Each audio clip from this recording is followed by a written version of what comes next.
Hello दोस्तों, नमस्कार। एक बार फिर से आपका अपने यूट्यूब चैनल में स्वागत है। दोस्तों, आज हम बात करने वाले हैं एक ऐसे डेटा सेंटर स्टॉक के बारे में जो कि आपके भविष्य को उज्जवल कर सकता है और इस स्टॉक में बहुत ही ज़्यादा अपॉर्चुनिटी मौजूद है। वो मैं बताऊंगा आपको किस तरह से। और इस स्टॉक ने, इस कंपनी ने एक डाटा सेंटर से रिलेटेड एक डॉक्यूमेंट भी रिलीज किया है, उसको भी मैं दिखाने की कोशिश करूँगा। दोस्तों, कंपनी ने अभी आज ही के दिन अपना प्रेजेंटेशन यहाँ पे अपलोड किया है, उसको मैं आपको दिखाना चाहूँगा। यहाँ पे आप देख सकते हैं कि कंपनी किस तरह से अपने प्रेजेंटेशन को यहाँ पे प्रस्तुत की है। यहाँ पे देखिए E2E क्लाउड प्रोडक्ट, जो कंपनी का मेन क्लाउड बिजनेस है। आपको यहाँ से समझ में आएगा कि कंपनी क्लाउड बिजनेस में क्या करती है। दोस्तों, अगर आपने क्लाउड की सर्विस ली है तो आपको समझ में आएगा। मैंने गूगल क्लाउड का सर्विस यूज किया था, बहुत ज़बरदस्त सर्विस होती है। आप देख सकते हैं cloud GPU, Linux cloud, Linux एक विंडो भी है, आप सबको पता है, विंडो क्लाउड भी है। एक तरह का स्टोरेज क्षमता होता है, आप सबको पता है, और इसका आने वाले समय में बहुत ही ज़्यादा उपयोग होने वाला है। यहाँ पे आप देख सकते हैं स्टोरेज क्लाउड भी है, क्लाउड सोल्यूशन भी है, TIR मशीन भी है। आप चाहो तो मेरे टेलीग्राम चैनल पे जुड़ सकते हो, जहाँ पे आपको ये सभी डॉक्यूमेंट मिल जाएंगे। दोस्तों, E2E क्लाउड टेक्नोलॉजी से संबंधित जो जो काम होते हैं यहाँ पे दिया गया है। आप यहाँ पे इसको पढ़ भी सकते हो, और इसके बारे में विस्तृत जानने के लिए आपको इनके बारे में पढ़ना पड़ेगा। TIR AI प्लेटफॉर्म, ये AI से संबंधित है। यहाँ पे देखेंगे क्लाउड GPU यानी ये स्टोरेज से संबंधित है, API से संबंधित है। तो जो टेक्निकल लोग हैं वो इसको ज़्यादा बेहतर तरीके से जान पाएंगे। आप फिलहाल में ये जानकारी इकट्ठा कर सकते हैं। यहाँ पे देख सकते हैं कि जो एक कंपनी है एडवांस क्लाउड GPU पे काम कर रही है, इस लाइन को पढ़ना। और इसमें जो कुछ खास बातें हैं उसको मैं आपको बताने की कोशिश करता हूँ। जैसे कि जो H100 है उसमें क्या क्या है, तो यहाँ पे आप पढ़ सकते हो कि ये 9x मतलब 9 टाइम फास्टर है A100 से। और यहाँ पे इसके बारे में भी आप पढ़ सकते हो A100 के बारे में, जो कि इसकी तुलना इससे की गई है। आप यहाँ पे देख पाओगे, यानी यह जो है इससे बेहतर है। दोस्तों, यहाँ पे भी आप देख पाओगे। आपको मैं बता दूँ, जो E2E है वो तीसरे नंबर का प्लेटफॉर्म है क्लाउड सेंटर में। आपको मैं दिखाऊंगा, अभी मैं ले चलता हूँ। आप डॉक्यूमेंट को यहाँ पे आप देखिए, यहाँ पे आपको दिखाई दे रहा होगा कि जो कस्टमर है उन्होंने रेट किया है। पहले नंबर पे कौन है? Google compute. जब आप गूगल क्लाउड चलाओगे तो यहाँ पे ये शब्द आपको वहाँ पे देखने को मिलेगा। अमेजन दूसरे नंबर पे, और तीसरे नंबर पे आप देख सकते हो कि इस कंपनी का नाम होता है, जिसका नाम है E2E क्लाउड। बहुत ज़बरदस्त बिजनेस होने वाला है भारत में, क्योंकि डाटा सेंटर पे बहुत ज़्यादा काम हो रहा है। जब से 3-4 साल पहले बात हुई कि डेटा जो है कि लोकलाइज होना चाहिए, और ये डेटा लोकलाइज होने के चलते ही ये सभी बिजनेस आगे आ रहे हैं। डेटा सेंटर से संबंधित कुछ और स्टॉक है जिसके बारे में मैंने वीडियो बना रखा है। पहले नंबर पे जो स्टॉक आता है उसका नाम है ओरियन प्रो। अगर आपने खरीद रखा है तो अभी आप खरीद लीजिए, क्योंकि यह स्टॉक अभी आपको बोनस स्प्लिट देने वाला है। दूसरे नंबर पे जो स्टॉक है वो अनंतराज है, जिसके बारे में मैंने बताया है। और ये कंपनी डेटा सेंटर से रिलेटेड ज़मीन वगैरह भी प्रोवाइड कराती है, साथ में इसके कुछ बिजनेस भी है। और तीसरे नंबर पे आप E2E क्लाउड को रख सकते हो, या फिर ABB इंडिया को रख सकते हो। ये सभी स्टॉक बेहतर हैं। दोस्तों, ये कंपनी ये जो सभी कंपनियां हैं ये यूनिकॉर्न है, इनके साथ काम करती है। यहाँ पे आप देख सकते हो यूनिकॉर्न। दोस्तों, यूनिकॉर्न की क्या परिभाषा होती है, आप एक बार कमेंट में अगर आप जानते हैं यूनिकॉर्न के बारे में कि यूनिकॉर्न में कितने का बिजनेस होता है तब वो कंपनी यूनिकॉर्न बन जाती है, आप मुझे कमेंट करके बता सकते हो। इन सब के साथ ये कंपनी काम करती है। मैं एक बार इसके रिजल्ट पे ले चलता हूँ, फिर बाद में आपको चीज़ें समझाता हूँ। यहाँ पे देखिए फाइनेंशियल में आ गए हैं हम। कंपनी का रिजल्ट यहाँ पे फिजिकल हाईलाइट के हिसाब से यहाँ पे दिखाया गया है, आप यहाँ पे पढ़ सकते हो। रेवेन्यू आप देखिए 41% से अप हुआ है, 239 मिलियन का रेवेन्यू है। 1 मिलियन बराबर 10 लाख होता है दोस्तों, और 10 मिलियन बराबर 1 करोड़ होता है। तो आप इसको करोड़ में भी कन्वर्ट कर सकते हो। और इबिट्टा आप देखिए कि 33% से ग्रो हुआ है। इबिट्टा मार्जिन आप देखिए 284 BPS पॉइंट से अप हुआ है, और पैट 154% से अप होता हुआ दिखाई दे रहा है, यानी प्रॉफिट आफ्टर टैक्स 154% अप हुआ है। यहाँ पे पैट मार्जिन की बात कर लें तो 23% से अप होता हुआ दिखाई पड़ रहा है, और जो EPS है वो भी अच्छा खासा है, 3.77 यानी 151% से अप होता हुआ दिखाई पड़ रहा है। दोस्तों जो E2E नेटवर्क है उसका जो रिजल्ट तो काफ़ी ज़्यादा बेहतरीन है।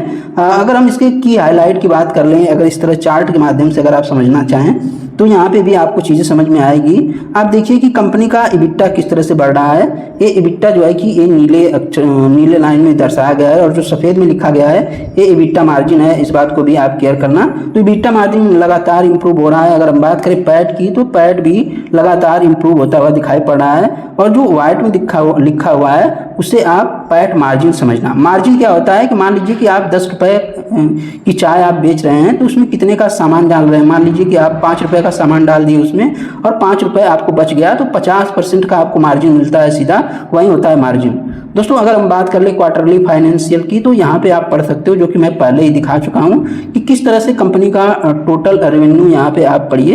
ये रेवेन्यू का कॉलम है, इसको आप पढ़ सकते हो। और यहाँ पे आप देखिए कि ये पैट का कॉलम है जो Q3 2023 यानी मार्च 2023 से मार्च 24 के बीच तुलना है और इसे हम ईयर ऑन ईयर ही तो कहेंगे। 22 से बढ़ के 56 हो गया है, 56 मिलियन हो गया है दोस्तों।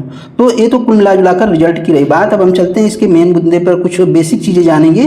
रिजल्ट बहुत ही ज़्यादा इंप्रेसिव है दोस्तों। डेटा सेंटर से रिलेटेड एक डॉक्यूमेंट कंपनी ने अपडेट किया था मार्च 11 को 2024 में। आप देखिए कि कंपनी क्या करना चाह रही है। आप देख सकते हैं कि कंपनी यहाँ पे एक डॉक्यूमेंट अपलोड की है। कंपनी जो फिलहाल में काम कर रही है 1000 किलोवाट के हिसाब से काम कर रही है, यहाँ पे आप पढ़ सकते हो। और इसे ये बढ़ा अब जो है कि ये 3200 किलोवाट करना चाहती है 7 ईयर में, यानी 7 ईयर में 3.2x की ग्रोथ आने वाली है डाटा सेंटर में। ये डाटा सेंटर का ही डॉक्यूमेंट यहाँ पे रिलीज किया है कंपनी ने, तो इसको आप ध्यान से पढ़ना। अगर आप इस स्टॉक में निवेशित हैं तो आपको एक बात जानना जरूरी है। अब हम कुछ और मुद्दों पे बात करेंगे।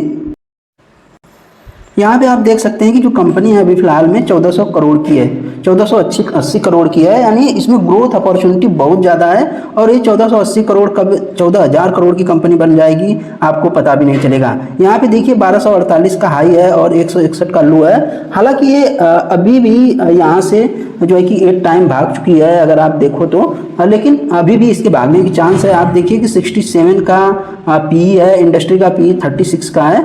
ROC ROE में हमें कोई दिक्कत नहीं है, लेकिन डेट टू इक्विटी थोड़ा सा ज़्यादा है, इसको 1 होना चाहिए या फिर इससे भी कम होना चाहिए। लेकिन बिजनेस जो है कि काफ़ी ज़्यादा फ्यूचरिस्टिक है, तो आप इस पर दाव लगा सकते हो। फेस वैल्यू 10 है और पेग रेशियो के हिसाब से अभी ये अंडर वैल्यूड है। दोस्तों अब हम बात करेंगे कंपनी के रिजल्ट की, तो हमने बात कर ली।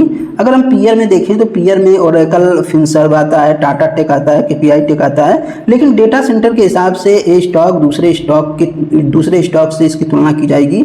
आप देख पाओगे जैसा कि मैंने रिजल्ट के बारे में आपसे तुलना भी कर दी। और आप देखिए कि यहाँ पे नेट प्रॉफिट क्या है। नेट प्रॉफिट कभी -82 करोड़ हुआ करता था, आज 3.53 करोड़ हो गया है। और PNL की बात करें तो PNL भी आप देखेंगे कि जो ईयरली PNL होता है वो भी काफ़ी ज़्यादा इंप्रेसिव है। मार्च 10 में 0 हुआ करता था, आज 94 करोड़ कंपनी के पास सेल्स है। और जो नेट प्रॉफिट है वो 22 करोड़ हो गया है।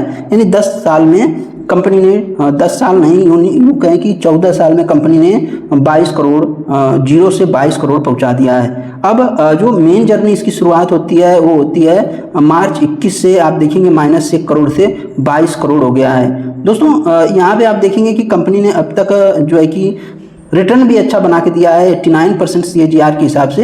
दोस्तों अगर आपको CAGR ना पता हो तो आप मुझे कमेंट कर सकते हो, मैं इस पर एक विस्तृत वीडियो बना दूंगा। यहाँ पे बैलेंस शीट की बात करेंगे, सीधे बैलेंस शीट। ये जानना आपको जरूरी है कि कंपनी के पास रिजर्व कितना है। 56 करोड़ का रिजर्व है, 35 से 56 रिजर्व हो गया है। लेकिन बोरोइंग बहुत ज़्यादा बढ़ा दिया है इन्होंने, 6 करोड़ से 144 करोड़। फिक्स्ड एसेट की बात करें तो 42 करोड़ से 210 करोड़, ये बहुत बड़ा नंबर होता है, बहुत ही इंप्रेसिव नंबर है, इसको आप याद रखना। और ये जो डेट है ये भी याद रखना, जो बोरोइंग है वो भी याद रखना। अब हम बात करेंगे शेयर होल्डिंग पैटर्न की। शेयर होल्डिंग पैटर्न में आपको देखने को मिलेगा कि जो अधिकांश शेयर हैं वो मजबूत हाथों में है। 59% प्रमोटर के हाथ में है, FII के पास 1.67 है और DII के पास आप देख सकते हैं 5.75 है। पब्लिक के पास 32% का स्टेक है। अगर हम अदर की बात कर लें तो अदर में कोई नहीं है। पब्लिक में क्या कोई HNI भी है, तो आपको देखने को मिलेगा कि इसमें HNI निवेशक भी शामिल हैं। तो दोस्तों ये तो रहा कंपनी के बारे में कुछ जानकारियां मैंने जैसा कि आपको बता दिया। तो दोस्तों आपको यह स्टॉक कैसा लगता है? किसी भी स्टॉक को खरीदने से पहले आप अपने फाइनेंशियल एडवाइजर की सलाह